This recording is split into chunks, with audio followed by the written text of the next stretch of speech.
Welcome to Readers of the Lost Art with your presenter, Dr. Paul Anthony Taylor, a recovering academic. And the title of today's talk is Social Media's Apes of Wrath, Bringing Home the Bacon of Expressionism. Upon my first discovery of the gap, I greeted it with the blissful howl of unreason. But this gap was not by a long shot big enough to stick even my tail through, and all the power of an ape could not make it any bigger. I had had so many ways out before, and now I was left with none. I was stuck as if they had nailed me down. I would have had no less freedom of movement. Franz Kafka, A Report to an Academy. I've always hoped, in a sense, to paint a mouth like Monet painted a sunset. And I've always wanted, and never succeeded, in painting the smile. Francis Bacon. Well, hi everybody, and these are the two people I'm going to be concentrating on today. Francis Bacon in the Fonz-like leather jacket, and Franz Kafka in the high-collared shirt. And I've picked both of these. I'm trying to do something different, so I hope it works and I hope you like it. So please put in the comments any feedback. But I'm not aware of anyone who's really done a comparison or shown how these two artists' work can relate to each other. I'm sure someone has, I just haven't seen it. But I'll dive straight in, because the next quote from Kafka, I think, summarizes precisely what Bacon does as a visual artist, what Kafka is searching for with words. So to get stuck in, this is one of my favorite quotations from Kafka that I've used before, and I'm sure I'll use again in the future. But he was a voluminous letter writer, and this was to a school boyfriend writing as an adult, but Oscar Pollock. So he said, I think one ought to read nothing but books that bite and sting. If the book we are reading does not wake us up with the blow of a fist against the skull, then why are we reading that book? So that it will make us happy? My God, we would be happy even if we had no books, and in a pinch we could write such books as make us happy ourselves. No, we need those books that affect us like a misfortune, that cause us a lot of pain, like the death of someone whom we loved better than ourselves, as if we were cast out in the forests, cut off from all human beings, like a suicide. A book must be the axe for the frozen sea in us. And I want you to please keep this quotation in mind as I proceed, so it will help you have a sense of what's in my head as to what the links are between Francis Bacon's artistic pictures and the words of Kafka, because I think this is a brilliant manifesto for everything that art has, that social media, image-dominated forms like Instagram, TikTok, these forums don't have this willingness that Kafka is proposing. Basically, what he's saying here is that almost the opposite of what every modern-day university or high school is proposing. Nowadays, people only read the books that comfort them, books that challenge and threaten get cancelled. And like with Kafka's idea about what a good book should do, I think Francis Bacon's images subscribe to this same manifesto in a way. And I just love, it's embedded in my head, ironically, a bit like an axe. But, or as he says earlier on, I've been woken up with the blow of a fist against the skull. So he's suggesting we should only look for books that offend us or shock us. And just to repeat myself, that is the exact opposite of the dominant value today, especially in social media, where later on I'll talk about the notion of mimesis or mimesis, the idea of copying or imitation, and the idea that particularly because the social media are photograph dominated. Photographs tend to speak for themselves. They're not as ripe for interpretation. Later on, Bacon talks about images being twisted. That's what he likes to do in his paintings. And photographs don't lend themselves unless you're going to Photoshop or play around with them. But generally, photographs are self-evident. They're tautological. Whereas good paintings, good writing, tends to try and take an image, an aspect of reality, and twist it and make you think of it differently. So this is what I want you to have in the back of your mind. This is the manifesto for both Kafka and Bacon, and this is the anti-manifesto for social media. And I'm suggesting all the way through that everything I'm presenting to you is pretty much the opposite of the dominant social value of post-literacy, whether it's visual literacy in the form of good art or actual written literacy. The ability not just to write, to send endless texts to each other, but to interpret, to be able to gauge nuance, to be able to respond, as Kafka's saying here, to threatening pieces of work. I'm suggesting that's all gone.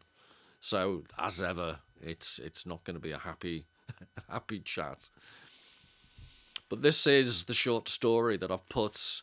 I sent a post out forewarning people, and it's a link in the description is to at least one version. I'd encourage you, if you get the chance, to try out different translations of this story. So this is the advert for the audio book. And at least I've seen other illustrations, and then, sorry to be pedantic, but I think it's quite clear in the story it's a chimpanzee, but there's gorillas being provided in some of the pictures. So, yeah, not high marks for that. But it's an odd story, as most of Kafka's stories are. And if you find Kafka difficult and you're looking for an introduction, I am going to do Metamorphosis. I promised a while ago, and I've prepared some of it already, so please don't doubt me, I will do it. But this talk is partly a way of an extended introduction.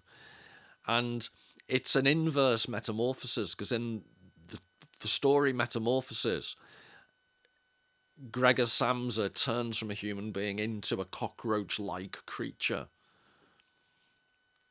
Whereas in this story, a monkey, Red Peter he's known as, or he's given the name of, he turns himself, he doesn't literally turn into a human being, but he trains himself to be a human, he trains himself to speak, and he earns a living on vaudeville, performing for human beings. And the title of the story is A Report to an Academy. He's invited to give a formal lecture to an academy of scientists to recount his experience of becoming effectively human. So it's a reverse metamorphosis. But in the story itself, it's not even particularly hidden. There's a strong undercurrent where Kafka's suggesting that, if anything, the chimpanzee lost some of its natural, joie de vivre is not the word, but it lost some of its essence by becoming human. And you'll see in later quotes, Red Peter describes how this isn't freedom. He was trying to find a way out of his predicament when he was shot and captured in Africa. And he found a way out of his predicament, but he's quite clear he wouldn't call that freedom. And then that lends itself for the short story to be interpreted as an extended metaphor for how human beings aren't as free as we might like to think we are. We've lost part of our natural ability just to be in the world, and we're circumscribed in metaphorical cages, whereas Red Peter originally is in a real cage. And I hope you see, I'll start off by talking about Francis Bacon, and then I'll quote from this story. And I hope the parallels will be clear, because Francis Bacon has various paintings he did that merge and conflate the difference in human beings and apes, which that's what made me think of the link between the two of them. But there's obviously a wide literature on Francis Bacon. But if you're looking, I'd recommend this book if you're looking for an insight into Bacon's work. And also, it's a small format, so it's not a big book, but at least the edition I had, the quality of the paper and the illustrations are brilliant. And they're just fascinating. It's a series of interviews. And I don't quote much from this book. I'm actually, in the interviews I do quote, it's from a book called, I think it's just called Francis Bacon, A Retrospective. And that's a large format, beautiful reproductions. But the interviews aren't quite as good, although they're vaguely funny. The guy who interviewed him met him several times, but Bacon didn't want to have a tape recorder. So they'd have long chats over dinner and many drinks, and then he'd rush home and try and write up his notes, half cut.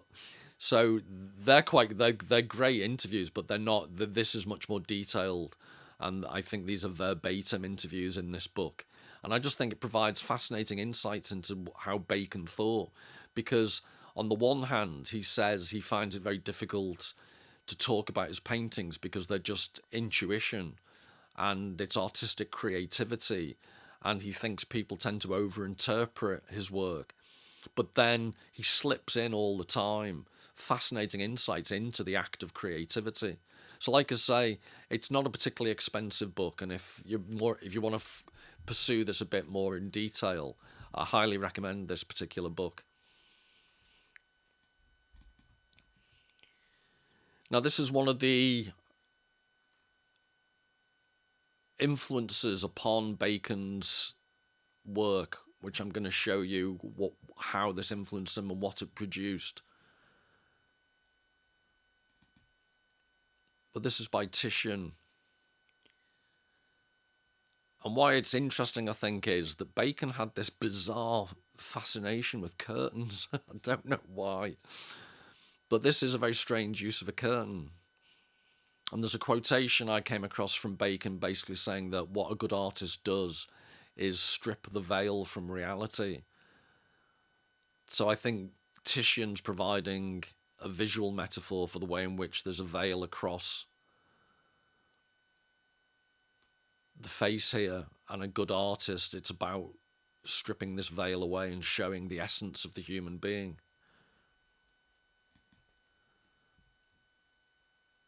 So this is what Bacon himself said: I wanted to paint a head as if it folded in on itself, like the folds of a curtain. And to give you an illustration of what it sounds quite weird and pretentious, but this is an illustration of what he was talking about. So this is one of the influences, and this is a second influence upon Bacon.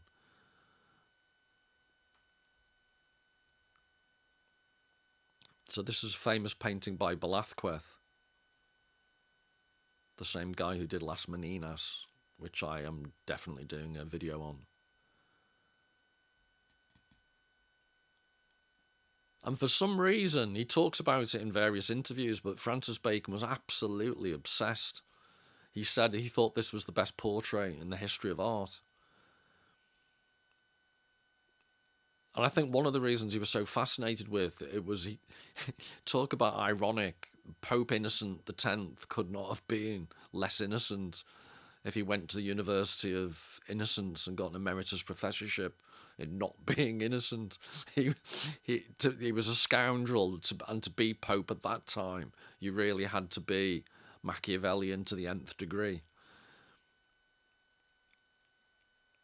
And I unless I'm misremembering, I think at the time Pope Innocent X was quite pleased with the portrait.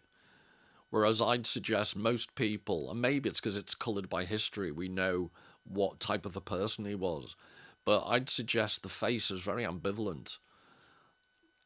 You know, he obviously looks incredibly powerful and mighty, but also quite a shifty so-and-so.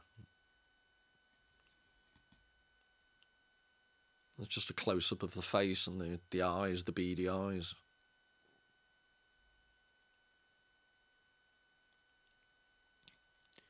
But this was all a pictorial introduction to quite a famous, and be interested in whether you think it's shocking, but to think back to the early quote from Kafka about the axe for the frozen sea in us. You know, we should only read things that shock us. And I think that this is a very those previous pictures influence this. Arguably one of Bacon's most famous paintings.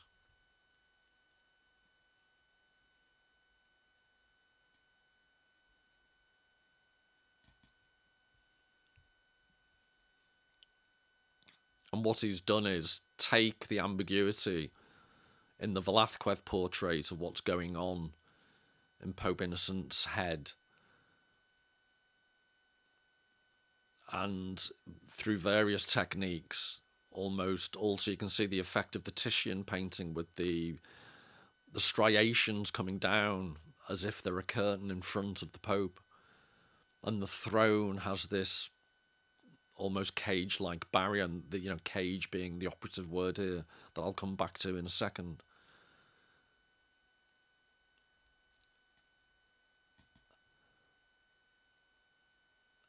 And then he was fixated with the idea, was it the previous quotation, the blissful howl of unreason, that in the epigraph at the very beginning of this video, when Red Peter, the monkey in the cage, he sees the gap, he has this blissful howl of unreason. Bacon was just fascinated by the notion of the primal scream.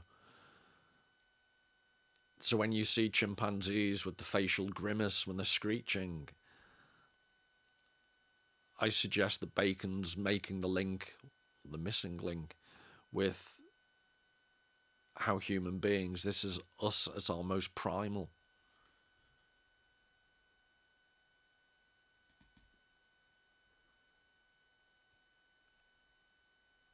And remember, he said, I want to paint the mouth like Monet painted sunsets, which I think is quite a funny quote. And he could never quite manage to paint a smile.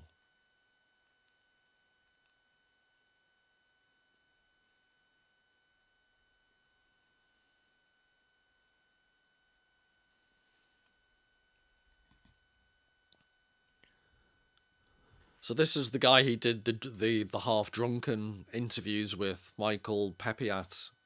And this is from 1964. I'm going to quote, the dates will be on them, but I think he did 3 interviews in different years. So this is from the earliest one. So this is Bacon speaking. Photography has covered so much. In a painting that's even worth looking at, the image must be twisted if it is to make a renewed assault upon the nervous system. And that is the peculiar difficulty of figurative painting now. I attempt to recreate a particular experience with greater poignancy in the desire to live through it again with a different kind of intensity. At the same time, I try to retain the greatest possible tension between the original and the recreated experience.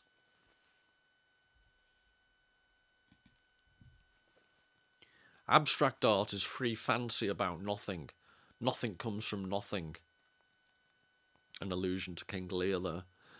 One needs the specific image to unlock the deeper sensations, and the mystery of accident and intuition to create the particular. Now, earlier on, I asked you to think of the Kafka quote about the axe for the frozen sea in us, and we should only read books that are like being punched in the head, as a manifesto for what great literature can do. I think this is a similar manifesto for what great visual art can do. And again, it's an anti-manifesto for what social media do. Social media completely regurgitate and rehash and endlessly send round repetitious images of consumption. I think Susan Sontag, in a great book, if you want to check it out, called On Photography, Susan Sontag wrote that photographs document sequences of consumption.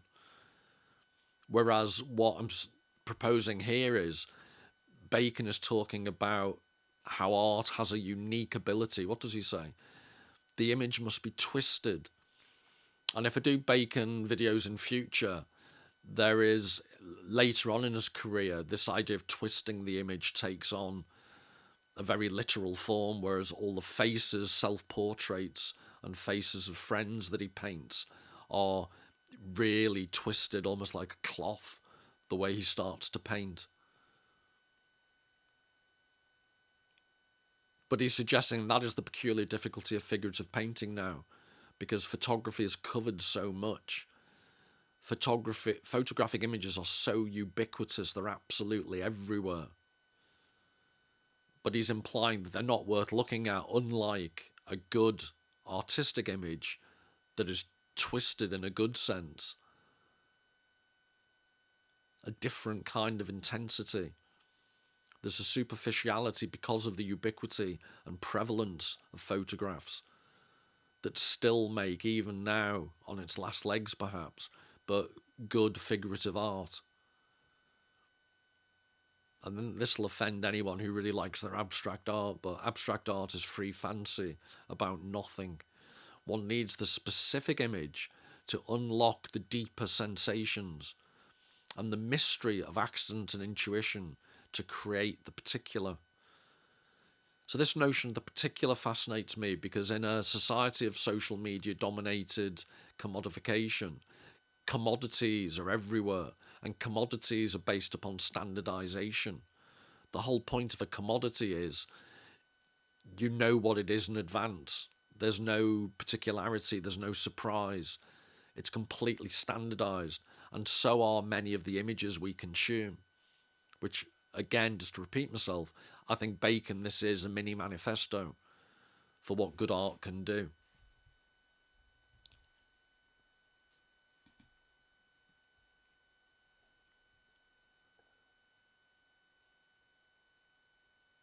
And I'm suggesting this has the property, this illustrates the previous quote, the ability to produce a type of intense image. In terms of social media, I hope you would agree that this is the exact opposite of portraits, selfies, everyone trying to look at their pneumatic best, Botox everywhere, trout pouts left, right and centre. Whereas this is much more ambiguous, the emergence and simultaneous almost disappearance of the human face.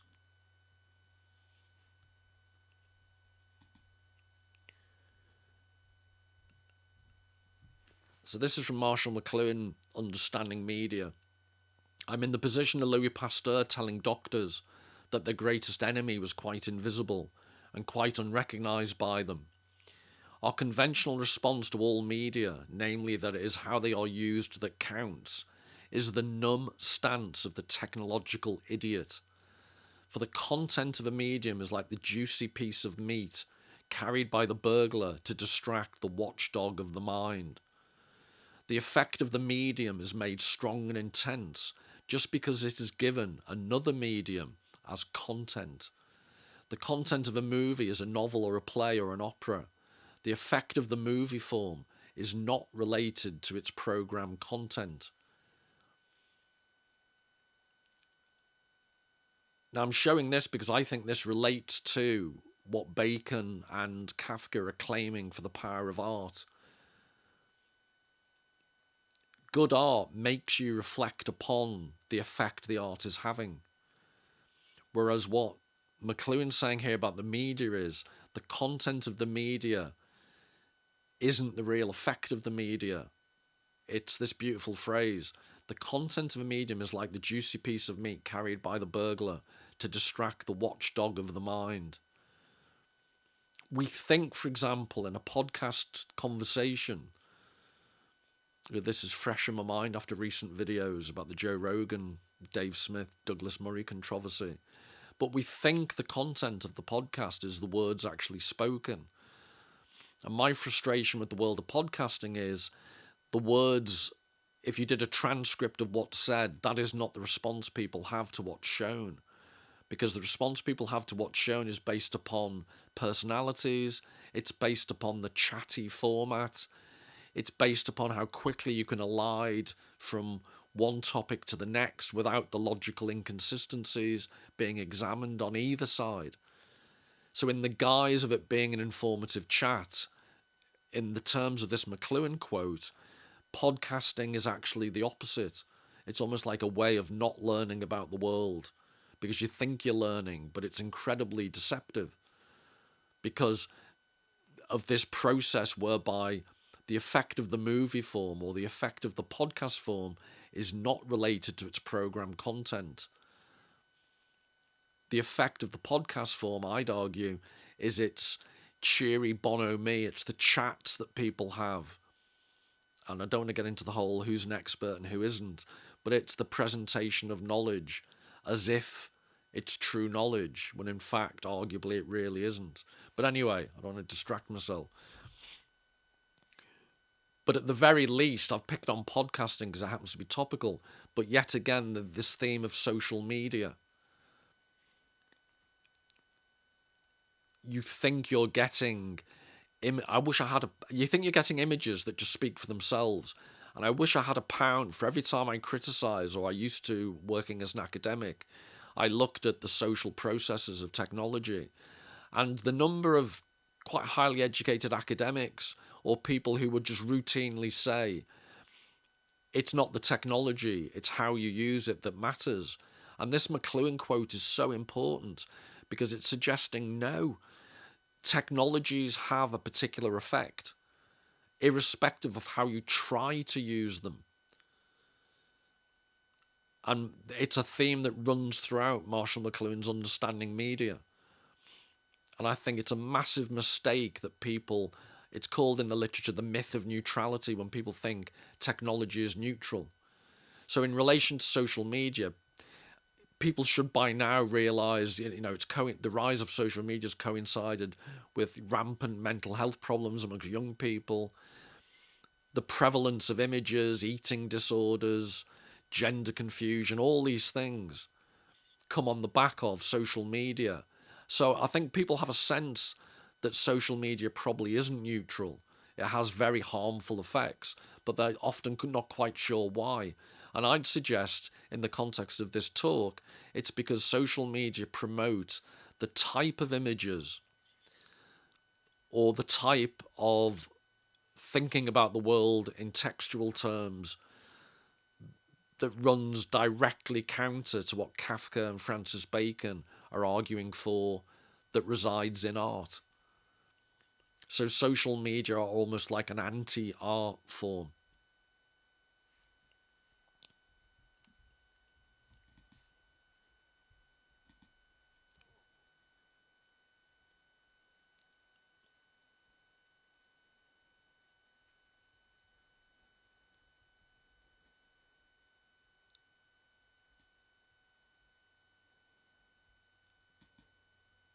But I think this is another example, and I'll show you shortly how this was produced from the influences as they combined.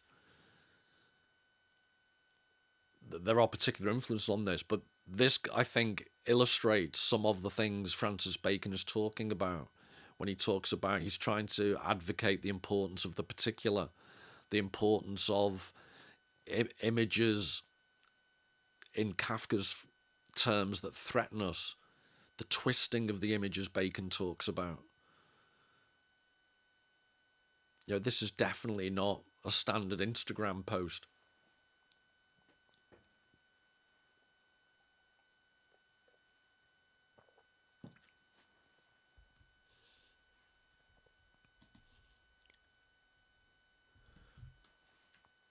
So this is, again, the first interview he did with Peppier.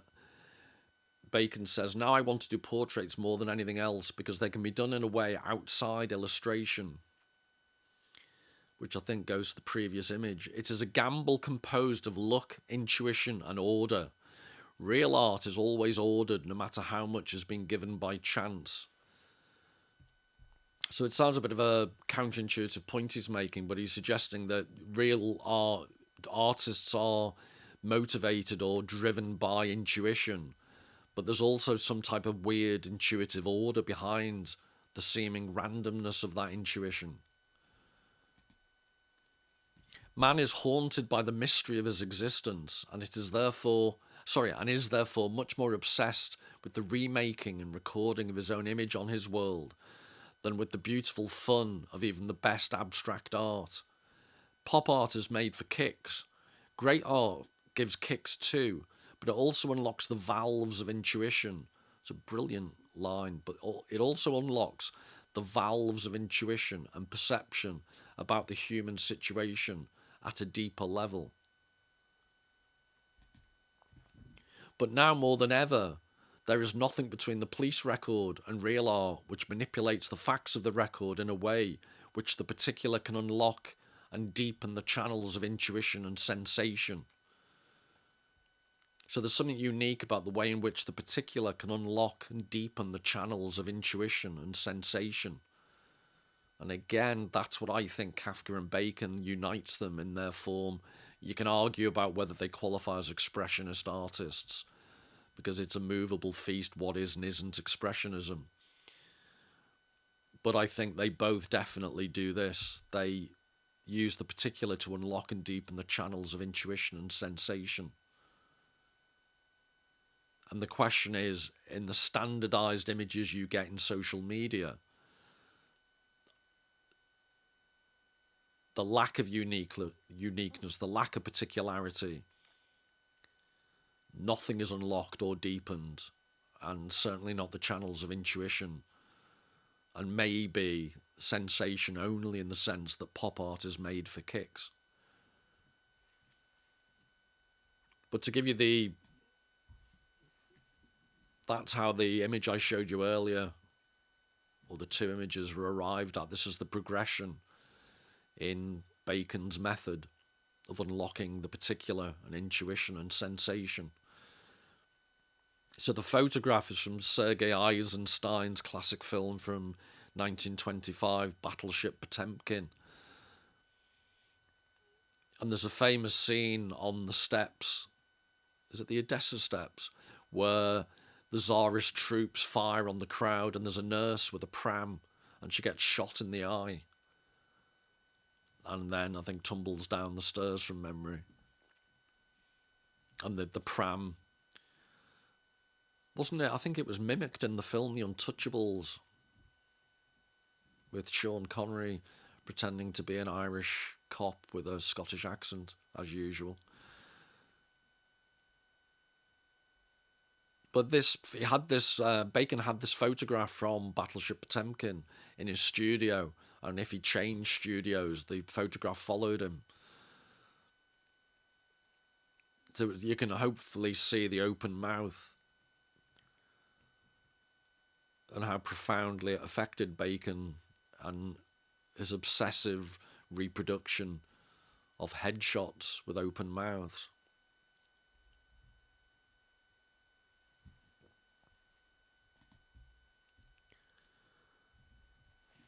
And this is a quote from Carl Jung, and I'll explain the relevance in a second.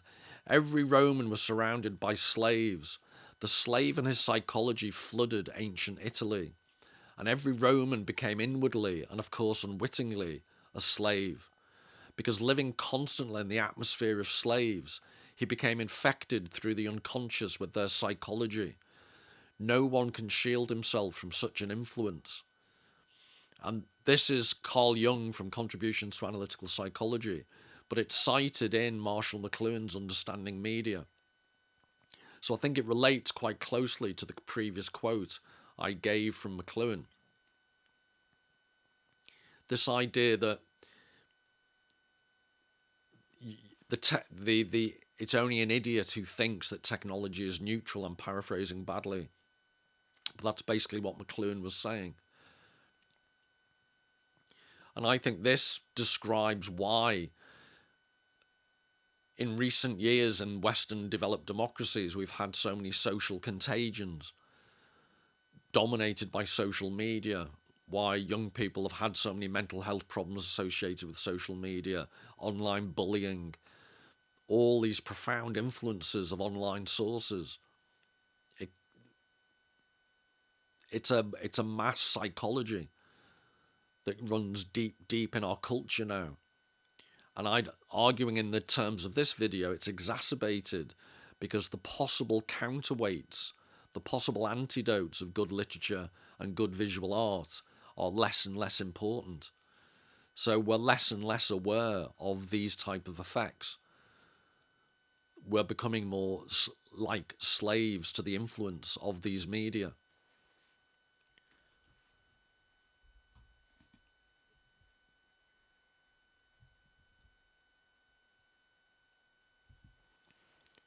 And I think that's one aspect of Bacon's paintings, and this is obviously just before the 1950s, 1949, but from the late 40s into the 1950s, this like being trapped in a box, or as we will shortly see with reference to the story A Report to an Academy of the chimpanzee trapped in the cage. I'm pretty sure it was a chimpanzee. Apologies if I've got that wrong.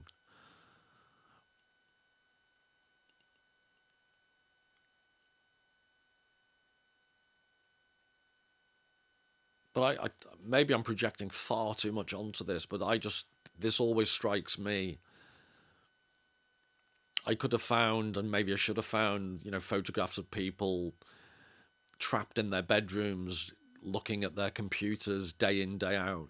This strikes me as a similar type of atmosphere.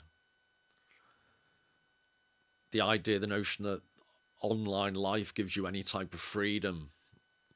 I think Bacon's paintings represent the way in which human life can be circumscribed, claustrophobic, anything but free. And this is a theme that gets picked up in the Kafka short story.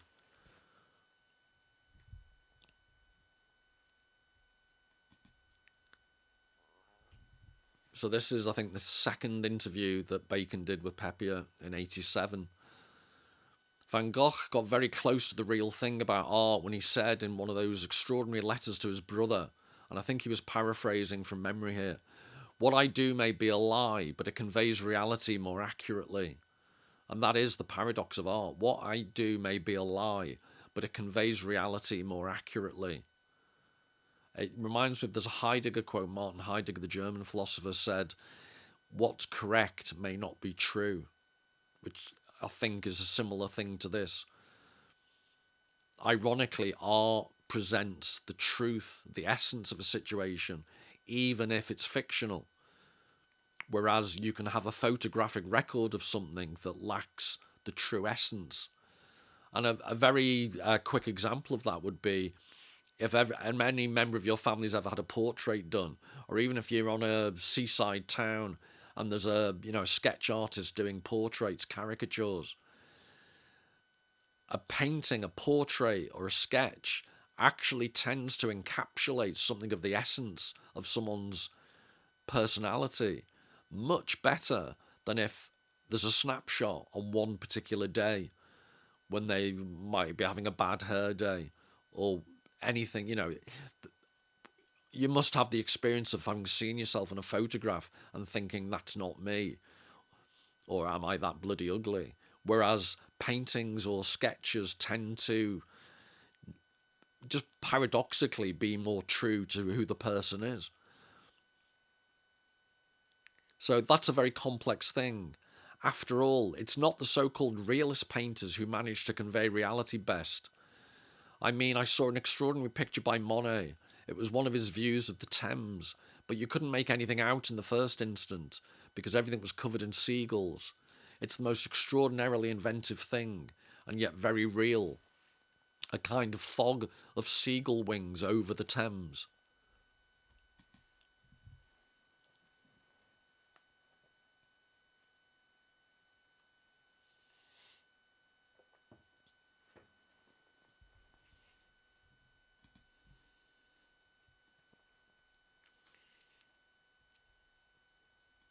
And this is a different, similar. So I think the previous one was 1903, this is 1904. I think he did up to 100 paintings of the Thames, Monet.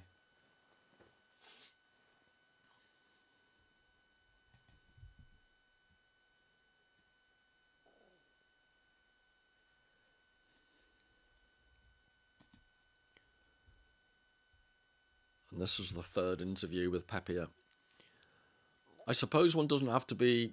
Sorry, this is Peppier. Well, this is the actual question or comment that Bacon responds to. They'd been speaking about being jolted by images and how photographs arguably don't jolt you. In Kafka's terms, they don't punch you to the head quite like a painting can. So Poppiet says, I suppose one doesn't have to be jolted as such to be interested, to be moved. One can be persuaded or convinced by something without it actually shocking one's sensibility. And I'm sure that people have come to accept images that begin by seeming extremely violent. War pictures, for example.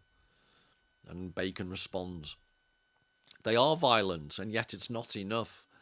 Something much more horrendous is the last line in Yeats's The Second Coming, which is a prophetic poem, and this is the line. And what rough beast its hour come round at last slouches towards Bethlehem to be born.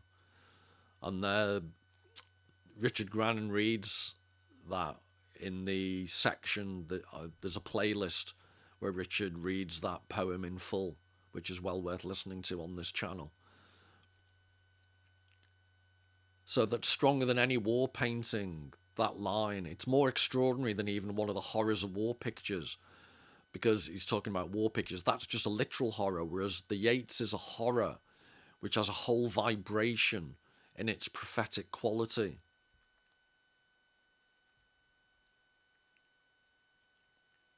So again, I don't know whether I'm convincing you, but Bacon suggesting that, and there is something really,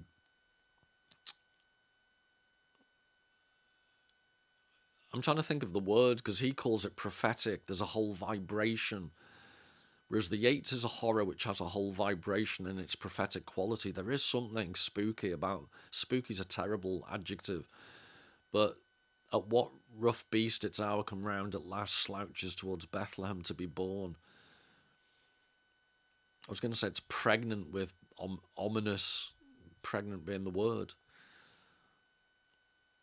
But that's what art can do. Its lack of accuracy, paradoxically. So a photograph shows you everything in complete technical accuracy. But in this discussion, Bacon suggesting art in its ambiguity has more power. And again, just to give a visual example from Bacon's work itself.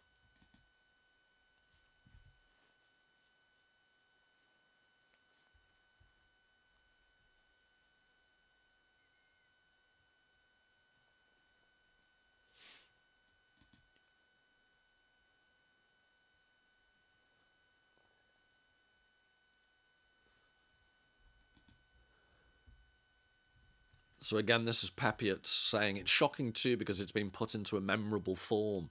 So he's referring to the previous discussion about Yeats's final line. Well, of course, that's the reason. Things are not shocking if they haven't been put into a memorable form. Otherwise, it's just blood splattered against a wall. In the end, if you see that 2 or 3 times, it's no longer shocking. It must be a form that has more than the implication of blood splashed against a wall. It's when it has much wider implications. It's something which reverberates within your psyche. It disturbs the whole life cycle within a person. It affects the atmosphere in which you live. Most of what is called art, your eye just flows over.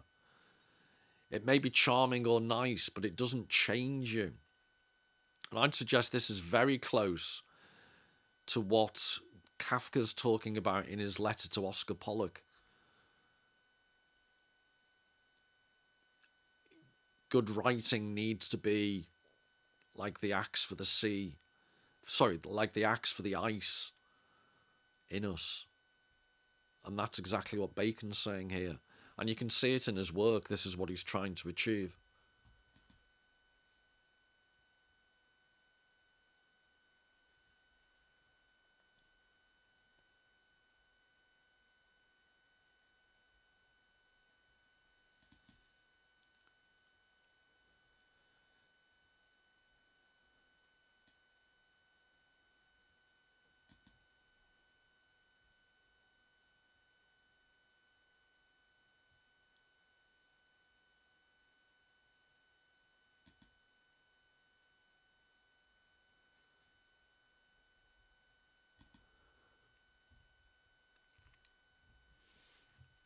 So this is Gilles Deleuze talking about Bacon's work. Sometimes an animal is treated as the shadow of its master, or conversely, the man's shadow itself assumes an autonomous and indeterminate animal existence. The shadow escapes from the body like an animal we have been sheltering. In place of formal correspondences, what Bacon's painting constitutes is a zone of indiscernibility or undecidability between man and animal. So I'm using this as an introduction now to the short story by Kafka all about the chimpanzee.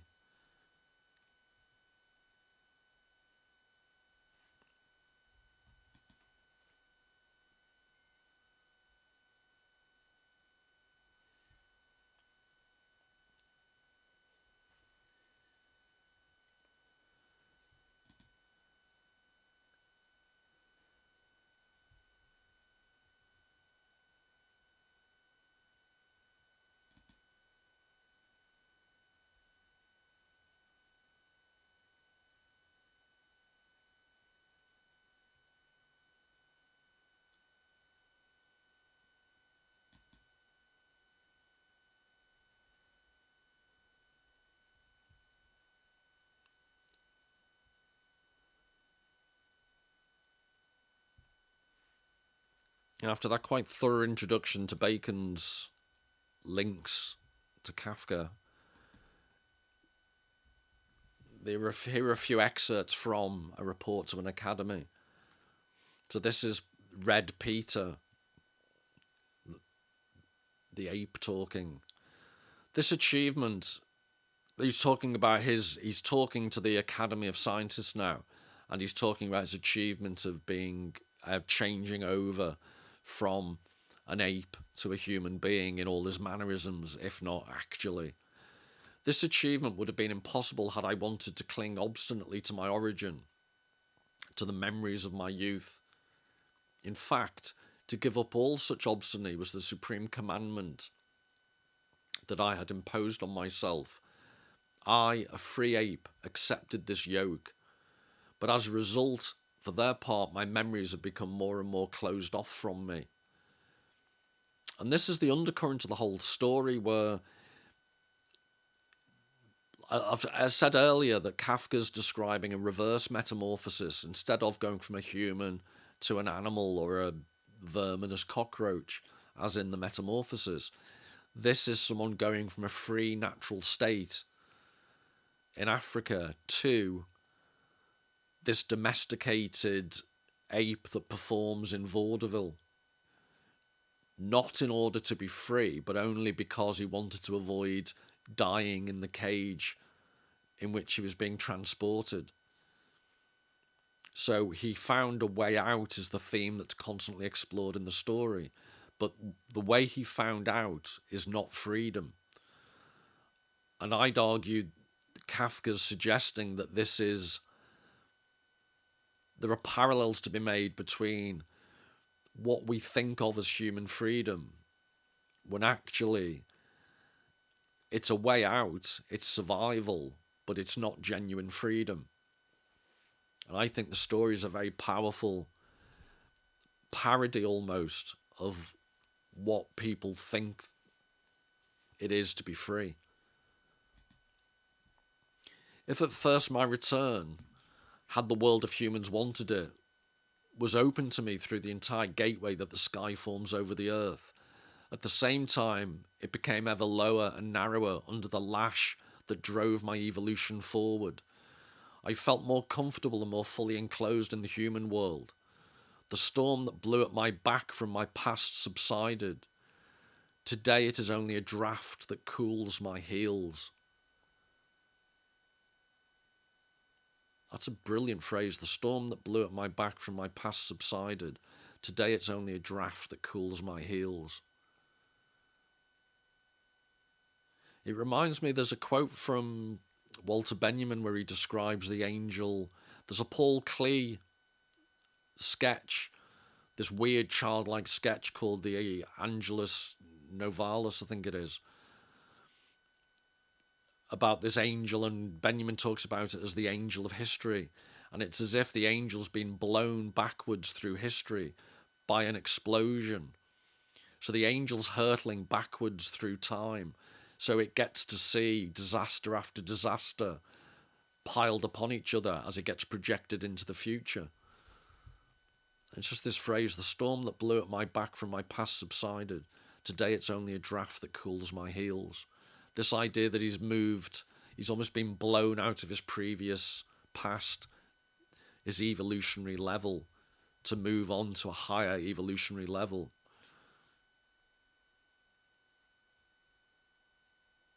I felt more comfortable, more fully enclosed in the human world. I think that's double-edged, this idea of comfort and feeling fully enclosed. The fully enclosed is definitely an element that you've seen in all the previous Francis Bacon paintings, which is why I mentally myself made the link between Francis Bacon's work and this Kafka short story.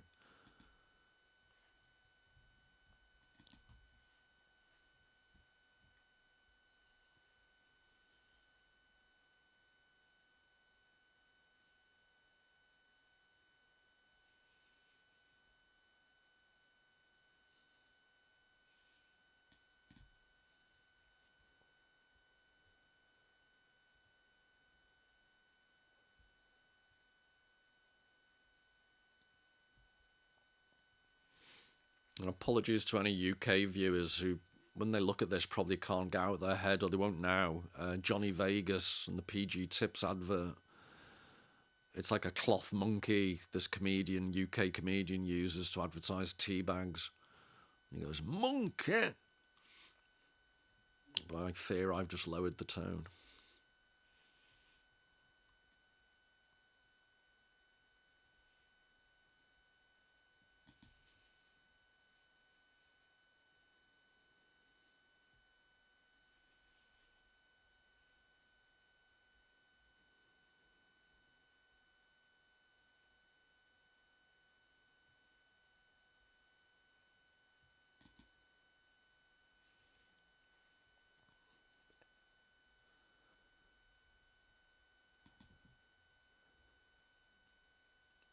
So this is Red Peter the Ape still speaking.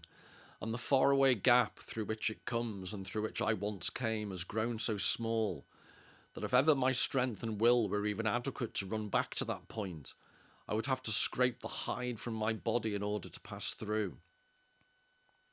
To speak frankly, as much as I like to employ figurative images for these things, to speak frankly, your apedom, gentlemen, to the extent that you have something of the sort behind you, cannot be more remote from you than mine is from me. But everyone who walks about here on earth feels a tickling in his heels, from the tiny chimpanzee to the great Achilles. So I think Kafka's putting in words here what Bacon's paintings are suggesting, the way in which Bacon melds or conflates our ape-like origins with depictions the previous picture.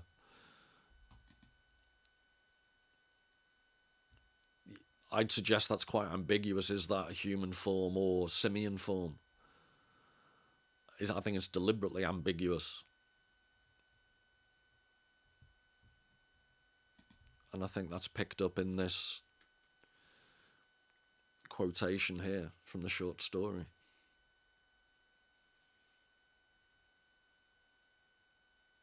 It's just a beautiful phrase. Feels a tickling in his heels from the tiny chimpanzee to the great Achilles. A tickling in his heels. Achilles' heel.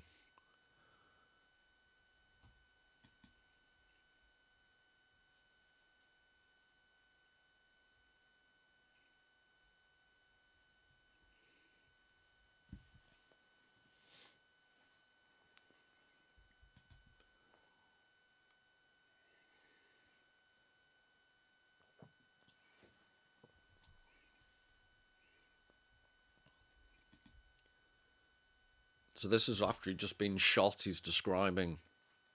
After those shots I awoke, and here my own memory gradually takes over. In a cage in steerage of the Hagenbeck, it was the company that went out hunting for animals, freighter.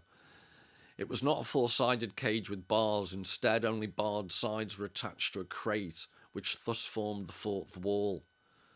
The hole was too low for me to stand and too narrow to sit down, so I crouched with bent knees, which shook all the time, and since at first I probably did not wish to see anyone, and to remain constantly in the darkness, I turned towards the crate, while the bars of the cage cut into the flesh on my back.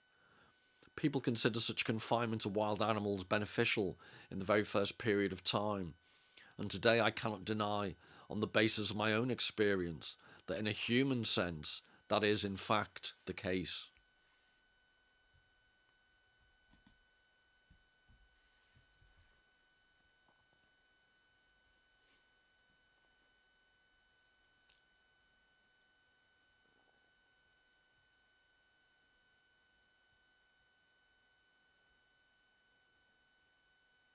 And if you think back to one of the previous images of a study after Velázquez, you can see how it's morphing from one of the most powerful men in the world at the time to this much more ambiguous simian monkey-like shape.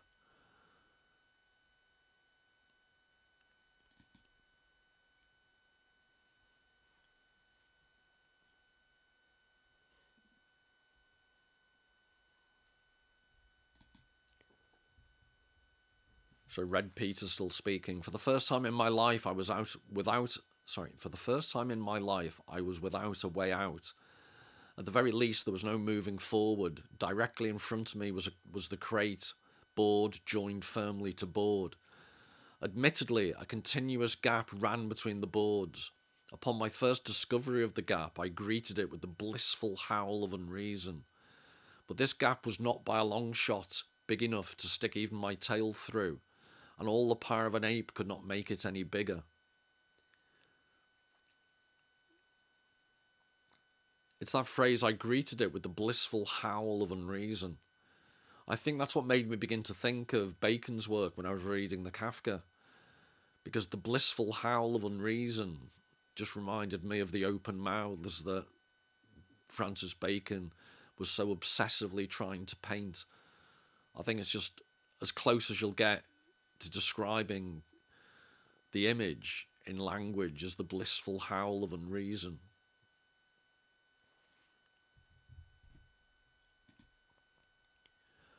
I had had so many ways out before, and now I was left with none. I was stuck. If they had nailed me down, I would have had no less freedom of movement. Why was that? Scratch open the flesh between your toes and you will not find the reason. I had no way out, but had to provide myself with one, for I could not live without it. So in the quotation as a whole, the difference I think Kafka's emphasizing between finding a way out but still not being free.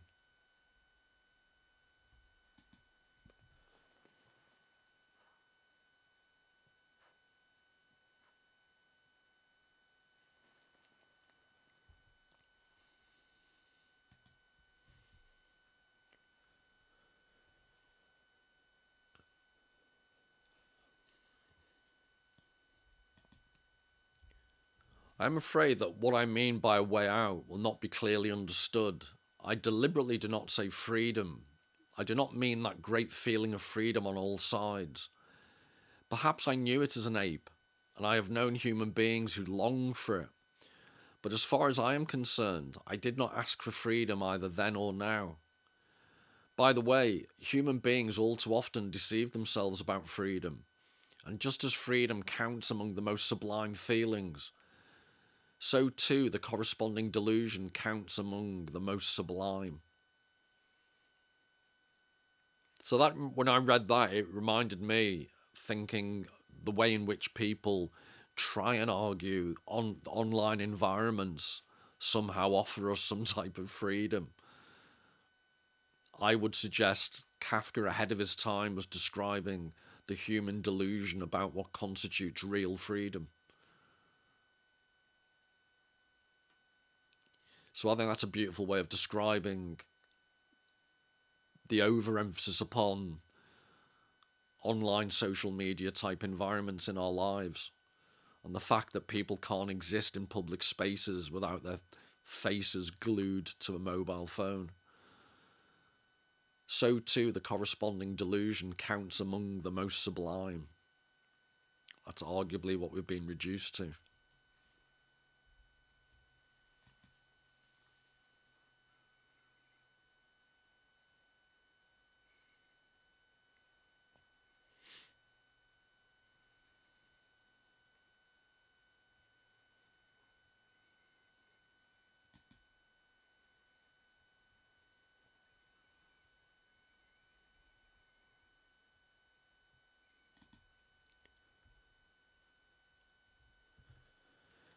People have these ideas about good and bad. The jackal is bad. Everyone knows that wildlife has evolved over millions of years, slowly, naturally, and yet we seem to want to apply almost puritanical adjectives to animals as individuals, judging them in our world, never ourselves in theirs. So this was, I think it was 1951. Bacon had family in South Africa that he went out to visit, and while he was out there, he went on various safaris. So it influenced some of his paintings later on. And I just find the next one quite funny, but that says more about my sense of humour.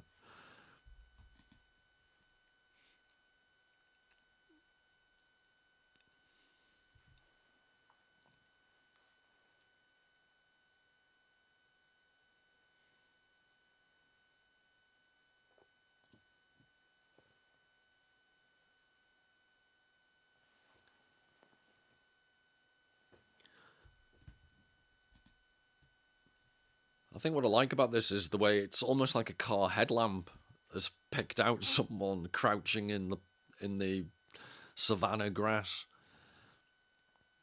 or if not car headlight, it's like a weird door, a barn door almost. So he's achieved the same type of. He was obsessed by enclosed, portraying enclosed spaces.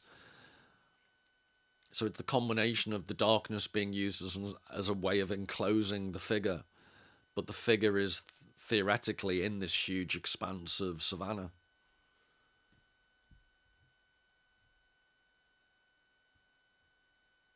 And then I was going to use the word I've just invented, ridiculosity. The ridiculousness of the human figure aping, so to speak, an animal form.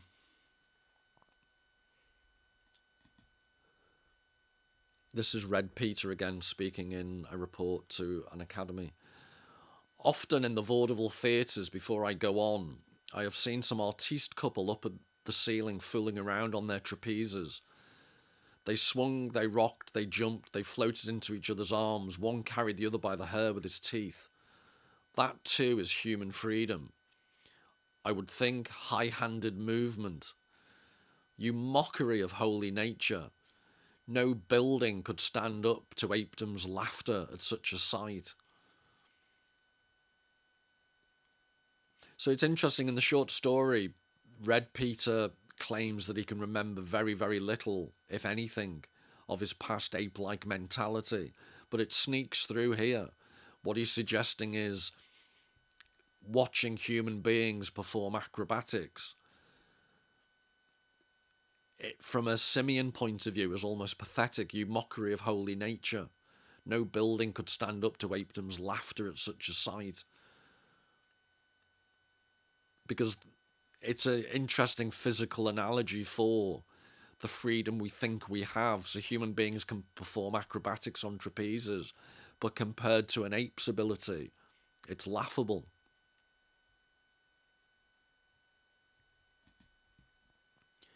No, it was not freedom I wanted, just a way out, to the right, to the left, wherever. I made no other demands. Even the way out should only be a delusion. My demand was small, the delusion would not be greater. To move on, to move on. Anything but standing still, with my arms raised, pressed flat against a crate wall. So he's emphasizing again, it's not freedom. It's just to escape the confinement that's portrayed in all the Bacon paintings. Yes, he might escape that type of confinement, but I think Kafka's suggesting that that's not genuine freedom.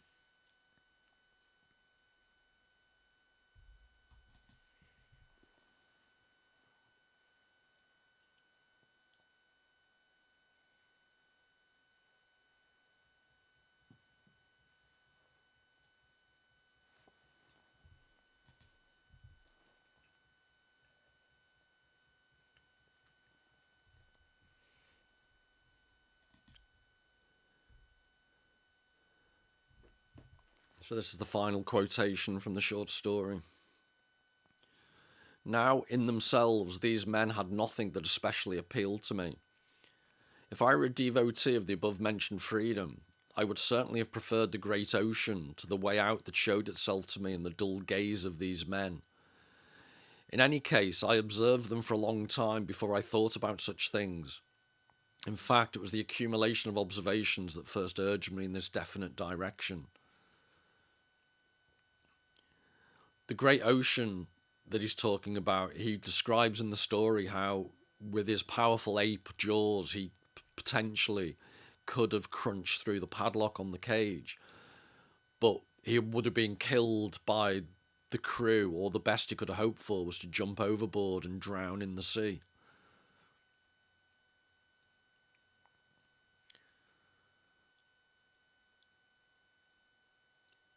He says, I would certainly have preferred the great ocean to the way out that showed itself to me in the dull gaze of these men.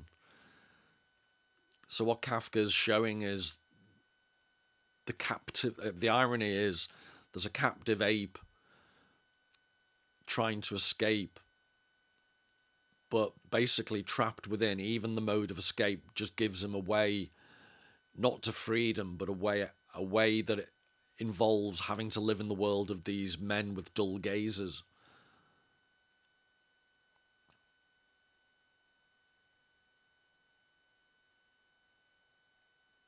And I just find it interesting it was the accumulation of observations that first urged me in this definite direction. And I just think of endless clicking online in social media environments as this accumulation of observations. But anyway, to sum up, I take the whole tenor of the Kafka short story. I hope I've convinced you. I find it to be quite akin to the general tenor and atmosphere of the Bacon paintings, in which Red Peter is describing this movement from ape-like freedom to human captivity. And I think that's what gets encapsulated in Bacon's best paintings. So I hope you found that interesting. I'll just finish with one more Bacon painting, and that's the lot. So until the next time, all the very best. Cheerio.